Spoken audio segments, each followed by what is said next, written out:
Quand vous me dites je mange pas beaucoup, ça vous arrive de vous priver? Oui. Oui, 2 jours, je n'ai pas mangé. Je ne l'ai pas dit à mes enfants, excusez-moi.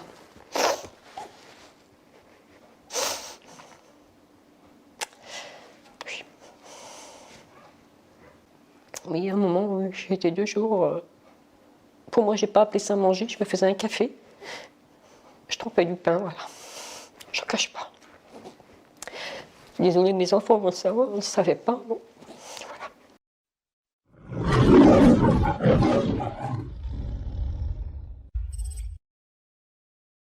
Eh bien moi, mon projet, il est simple. On ira ensemble vers ce nouvel ordre mondial.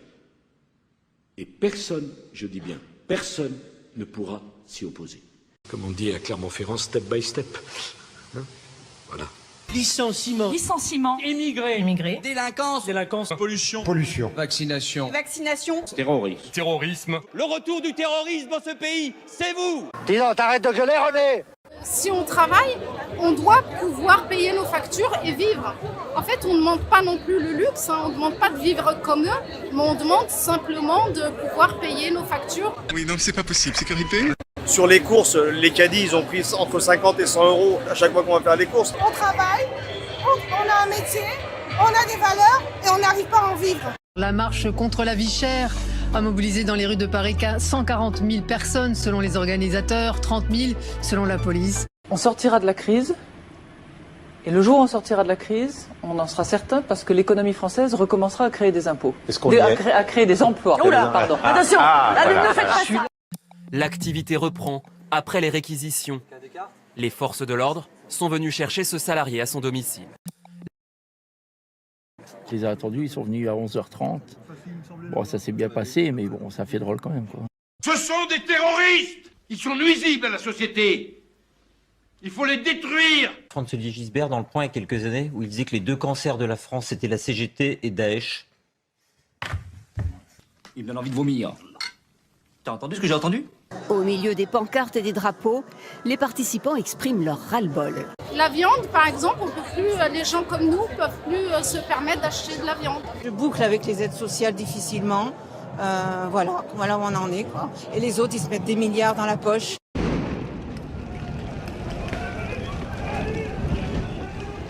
Au début de tout cela, je n'oublie pas qu'il y a une colère, une indignation. Je ne veux plus, d'ici la fin de l'année, avoir des femmes et des hommes dans les rues, dans les bois ou perdus.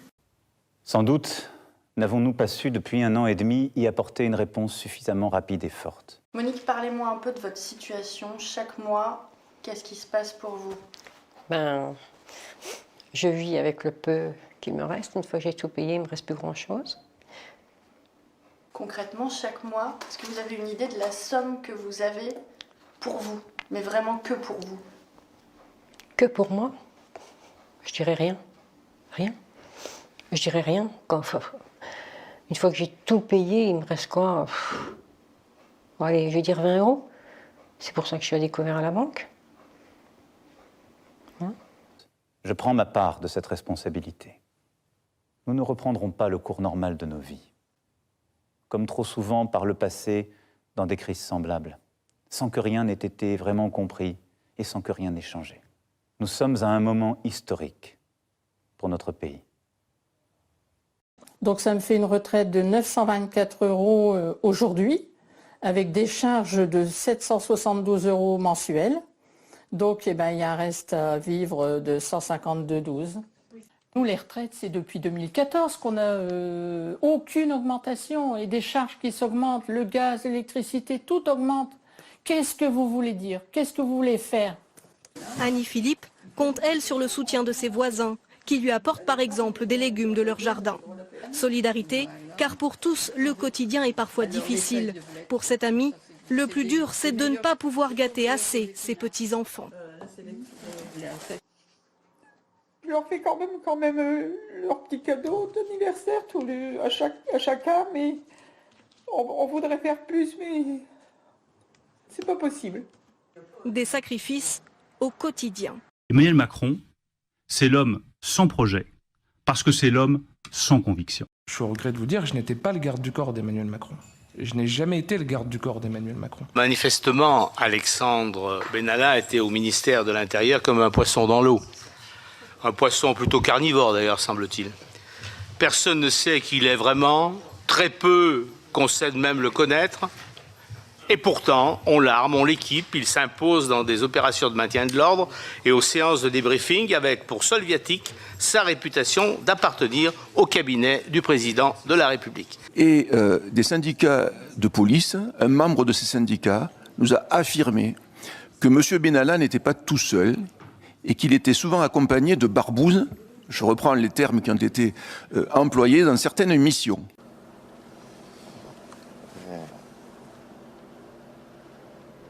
Au bout de 27 ans, je touche que 1170 € par mois. Je trouve que j'ai un salaire de misère. On va travailler et on va devenir pauvre en travaillant. Et eux, les actionnaires s'en mettent plein les poches, toujours plein les poches et toujours plein les poches. Ils devraient augmenter les retraites, quoi, un peu quand même, parce que ça fait 4 ans qu'ils n'ont pas été augmentés. Puis le peu qu'ils augmentent, comme le mois de janvier, ils ont augmenté de 0,3. Qu'est-ce que c'est 0,3? Mon fils a calculé, il me dit « Maman, ça te fait une baguette de pain en plus par mois. » C'est honteux, quoi.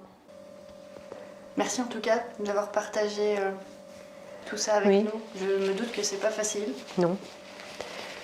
Mais je suis certaine, et ça je vous le dis le plus sincèrement du monde, que c'est un témoignage qui va fédérer beaucoup de gens. J'espère, aussi bien pour moi que pour les autres personnes qui sont dans la même situation que moi. Mais c'est très courageux de l'avoir fait. Merci à vous. De rien. On vient réclamer une meilleure répartition des richesses. Je vais leur expliquer. Les pauvres, c'est fait pour être très pauvres et les riches, très riches. Les riches, ils n'ont pas besoin d'un président. Ils se débrouillent très bien tout seuls. Et aujourd'hui, on a un PDG, M. Pouyanné, qui gagne près de 500 000 euros, 500 000 euros quand même par mois, avec 10 milliards d'euros de dividendes, une entreprise qui ne paye pas d'impôts en France. Et donc c'est quoi le but, que les salariés soient aussi bien payés que M. Pouyanné? Mais c'est pas une langue que tu as, c'est de l'acide sulfurique qui te coule, là. Dis-moi, de quoi tu veux qu'on parle pour que tu craches pas ton venin? Si un serpent te mord, c'est lui qui meurt. Qu'est-ce que vous répondez aux Français qui se disent embêtés par cette grève aujourd'hui?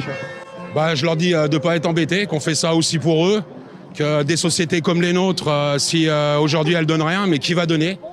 Donc il faut vraiment que des sociétés comme les nôtres montrent l'exemple, car c'est des sociétés qui gagnent beaucoup d'argent. Ils gagnent 6 millions d'euros par an. Ils gagnent 500 000 euros, mais 50 000 euros par an, c'est un smicard pour un PDG de... Ils gagnent 400 fois le SMIC. Mais pour un PDG du CAC 40, 50 000 euros par mois, c'est le SMIC, cher ami. Une autre grève pourrait avoir des conséquences sur les Français, celles dans les centrales nucléaires. EDF repousse le redémarrage de 5 réacteurs. Le mouvement social sur les salaires est en train de prendre de l'ampleur. En 2021, je payais 937,41 €. Pour la même période, en 2022, j'ai payé 2080 €. Donc votre facture, elle a doublé en un an? Elle a plus que doublé, tout à fait, en un an. Cet hiver, s'il économise 5% d'électricité, Total Energy lui versera 30 € au printemps. 20% de consommation en moins et c'est 120 € de récompense. Pays merveilleux. S'il faut autant d'électricité en hiver, c'est pour une raison principale, le chauffage. Car pour chaque degré de moins au thermomètre, il faut 2,4 gigawatts de puissance en plus pour nous chauffer. 2,21 gigawatts 2,21 gigawatts. Mon Dieu! Au 15 du mois, on a découvert et on attend le salaire qui arrive le 5 du mois. D'après l'étude qu'on a réalisée auprès de 4000 étudiants, il y a 97% des étudiants qui réduisent leur alimentation et qui sautent des repas ou qui réduisent la quantité de leurs repas. On a toujours voulu, on veut toujours et on voudra toujours récolter le fruit de notre travail. Encore une fois, c'est nous qui créons les richesses dans ce groupe et non pas les actionnaires. Nous aussi, on a le droit à ces parts de super profit, parce que c'est quand même des milliards et des milliards. Donc nous, en tant que salariés, en tant qu'ouvriers, ils nous doivent notre dû, quoi. Si l'on veut partager le gâteau, la première condition est qu'il y ait un gâteau. Regarde l'autre dans son aquarium, à l'aise, il raconte n'importe quelle connerie. Quel talent. Alors que les géants de l'énergie enregistrent des bénéfices records. Au premier semestre, plus de 10 milliards d'euros pour Total. 5 milliards pour Engie. Les prix des carburants s'emballent, la spéculation sévit et Total Energy s'enrichit, y compris grâce à l'argent public du bouclier tarifaire. L'entreprise a enregistré plus de 10 milliards de dividendes au premier semestre de cette année. Total Energy deviendra demain Total Bénéfice. Les salariés des groupes pétroliers demandent légitimement leur part de cette réussite, entre guillemets, et revendiquent une hausse de leur salaire. La satisfaction des revendications des salariés pour Total Energy représenterait une somme de 140 millions d'euros, soit 1,4% des profits du seul premier semestre. Il faut taxer fortement les superprofits pour aider les salariés, les retraités, les entreprises et les collectivités. Le ministre Bruno Le Maire disait la semaine dernière dans une interview à La Gazette, je crois, Emmanuel Macron, c'est l'homme sans projet, parce que c'est l'homme sans conviction. Merci. Je pense m'étouffer avec ça. Tous les pays européens ont réussi à baisser leurs dettes, sauf notre pays. Le groupe écologiste d'Auvergne-Rhône-Alpes réclame des comptes au président LR de la région au sujet de ce dîner qui a coûté une centaine de milliers d'euros. Combien ? Une centaine de milliers d'euros d'argent public. On est le seul pays à avoir le record de la dépense publique et des impôts. Ce dîner de réseautage s'est fait sur fonds publics pour une somme importante en période de restriction budgétaire. C'est le cas dans la région Auvergne-Rhône-Alpes. Il y a des coupes budgétaires dans divers secteurs. Les lycées ont des difficultés compte tenu de la hausse de la facture énergétique, mais il y a aussi des coupes budgétaires dans la culture. Mon Dieu, mon Dieu. Vous commencez à m'énerver, vous, avec vos mon Dieu, mon Dieu. Je sais que vous désapprouvez ces méthodes. Au point nous en sommes. Mais ce sont des méthodes modernes, il faudra vous y faire, là. Mon Dieu, mon Dieu. Et vous venez, monsieur Guérini, en fanfaronnant et en nous disant « Regardez comme tout est beau et comme en 2 ans, on a tout rétabli ». Tous les pays européens ont réussi à baisser leurs dettes, sauf notre pays. C'est un dîner au château de la Chaise, propriété de Christophe Gruy, avec voilà, un menu raffiné pour le moins, un apéritif au champagne dans les jardins à la française du château, un déplacement en van de luxe pour parcourir les quelques centaines de mètres qui séparent le parking du château, voilà, du service à la cloche avec un serveur par convive pour que chaque convive soit servi en même temps. Voilà, on est vraiment selon des modalités très fastueuses. Alors ici, j'ai des ennuis. On a tout le monde a des ennuis. Mais il faut servir. Et on va servir. Alors allons-y, on va. Et je souris. C'est compliqué déjà pour le chauffage, alors il faut faire attention. On baisse d'1 degré. Le soir, on allume que le strict minimum. Les douches, c'est pareil, on se lave quand même. On ne prend pas de douche plusieurs fois par jour. Ce qui inquiète surtout Annie Philippe, c'est l'avenir. Avec ses frais de santé, elle est parfois dans le rouge en fin de mois. Depuis 7 ans maintenant, j'ai besoin d'une auxiliaire de vie. Comme j'ai des problèmes de vue, dans quelques temps, je serai malvoyante. J'aurai besoin davantage. Sauf que ma retraite n'augmentera pas. Comment je vais faire pour faire face à ça? L'avenir, Marie-France Pollard l'envisage toujours sans loisir. Pas de restaurant ni de cinéma. Bon, tout ce qui est parc, tout ça, c'est gratuit, donc on lésine pas. Avec son conjoint, ils économisent toute l'année pour partir en vacances. 2 semaines dans un camping du Sud, tous les 2 ans. Sur place, donc on va jamais au restaurant non plus. Ça, c'est banni pour nous, les restaurants. Je fais manger moi-même. Notre seul plaisir, c'est d'aller visiter la mer, le camping. Une vie de petites économies, mais aussi d'entraide pour ces retraités. On est le seul pays européen à ne pas avoir réussi sérieusement à baisser sa dette. Der beau garçon ist ein salopard. Ein grosse salopard. Qu'est-ce qu'on est en train de faire? Mais comment on peut continuer à faire ça? On dit rien, c'est normal. On devient fou, J'essaie de dormir un peu là. Ah non, j'ai peur qu'il neige. J'ai du mal à parler parce que j'ai les dents qui poussent. C'est ici qu'est tapi celui qu'on surnomme la bête noire des patrons, Maître Ralph Blindauer. Les patrons qui ferment des entreprises comme ça ont la bonne habitude de jeter un chèque à la tête des salariés comme on jette un os à un chien, mais tous les chèques du monde ne remplaceront jamais un emploi perdu. Depuis le confinement, il y a 2 ans, l'avocat en droit du travail et sa compagne, Sandrine, ont fait le choix d'habiter dans ce camping-car. La Convention européenne des droits de l'homme. Bon, déjà, j'envoie ça. C'est les conditions de travail épouvantables. En salle d'audience ou sur les piquets de grève, l'avocat s'est battu aux côtés des ouvriers de Coca-Cola, Arcelor, BASF, Orchestra, McDonald's. C'est un honnête homme. La classe ouvrière, c'est son ADN. Et ça se remplace pas. Moi, j'y ai été. Aujourd'hui, je suis comédien. Je serai ouvrier toute ma vie. J'en ai même des frissons. Enfin.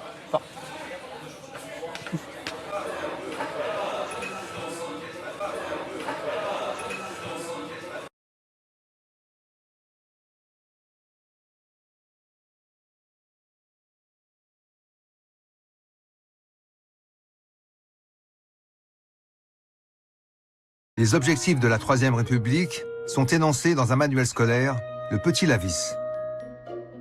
Des enfants bien éduqués feront des citoyens sages. Ils feront aussi de bons soldats. Ils paieront leurs impôts et ils éliront des candidats républicains. Dorian, quel était votre candidat à la présidentielle? Quel était votre... Il n'y en a pas un qui va mieux que l'autre. Bon, mais quel est le système que vous proposez? Moi, je veux bien qu'on fasse des élections, mais tant que si les gens ne se déplacent pas, vous n'allez pas leur mettre un pistolet sur la tempe pour qu'ils se déplacent, parce que les autres, ils ont encore fait moins que Macron.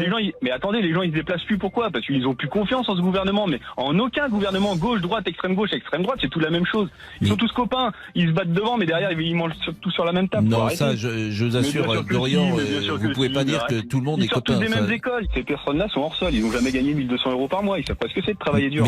Mais là encore, ce que vous dites n'est pas tout à fait juste. Marine Le Pen, elle a été avocate, elle a travaillé. Éric Zemmour, il a été journaliste. Emmanuel Macron, il a été banquier d'affaires. Donc. Mais attendez, mais c'est pas des travails, ça. C'est pas des métiers durs. Eh bien, mais faites la même chose qu'eux. Mais Dorian, faites la même chose qu'eux. Mais monsieur le pro, il faut tout pour faire un monde. Mais vous êtes extraordinaire. Vous pouvez pas reprendre. Pourquoi, au nom de quoi, les banquiers d'affaires ne travailleraient pas?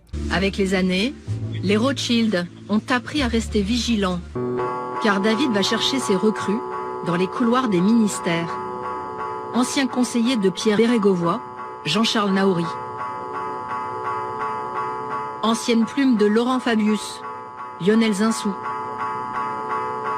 Nicolas Bazir, ancien inspecteur des finances, éminence grise d'Édouard Balladur et ami intime de Nicolas Sarkozy.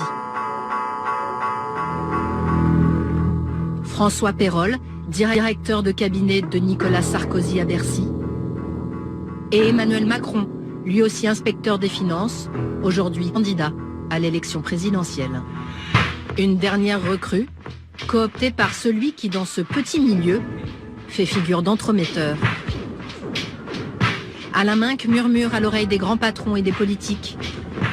Ami de David de Rothschild, il a souvent joué le rôle de DRH officieux pour la banque.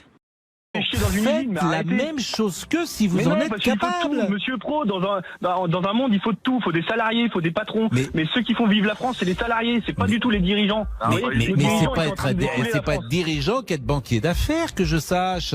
Et je vous le répète, si vous n'êtes pas content de votre situation et si vous pensez que d'autres font quelque chose que vous pourriez faire, ben vous le faites. Qu'est-ce que vous voulez que je vous dise, moi? Il y a un moment, les gens sont un peu responsables. Mais les gens sont un peu responsables de leur vie, quand même. Bah oui, bien sûr. Vous êtes un peu responsable de votre vie, que je sache, votre vie professionnelle. Vous voyez pas la décadence de la France, vous voyez pas dans quel système on est. Mais faut arrêter. Il y a les gens qui crèvent la dalle et puis il y a les grands riches comme vous. Parce que vous, monsieur Pro, vous gagnez au moins 8 000 € par mois facilement, à l'aise. Et vous êtes hors sol aussi. Vous savez pas ce que c'est de travailler dur. Vous savez pas ce que c'est de travailler 60 heures. Mais Dorian, d'abord, ne personnalisons pas les choses. Moi, je pourrais vous dire que je sors pas d'une famille où on m'a tout donné. Je suis arrivé à Paris dans une chambre de bonne comme tout à chacun. Ils ont été placés là, nos élites sont placées là. Vous avez travaillé, certes, d'accord. Mais c'est pas vrai, ils sont pas placés là. On va pas continuer la discussion, mais ce que vous dites, c'est pas vrai. Écoutez, Dorian, je vais vous dire quelque chose, c'est vous qui êtes hors sol. Voilà, c'est vous qui êtes complètement hors sol dans ce que vous dites. Pardonnez-moi de vous le dire comme ça. Et c'est pas parce que... Non, mais vous êtes hors sol, parce que ce que vous dites, c'est pas vrai. Donc je peux pas vous dire autre chose, ce que vous dites c'est pas vrai. Ouais, c'est pas vrai. D'accord, c'est pas vrai. Mais on en reparlera dans quelques années si c'est pas vrai. Vous verrez si on va en parler. Écoutez, c'est possible hein, mais je vous invite.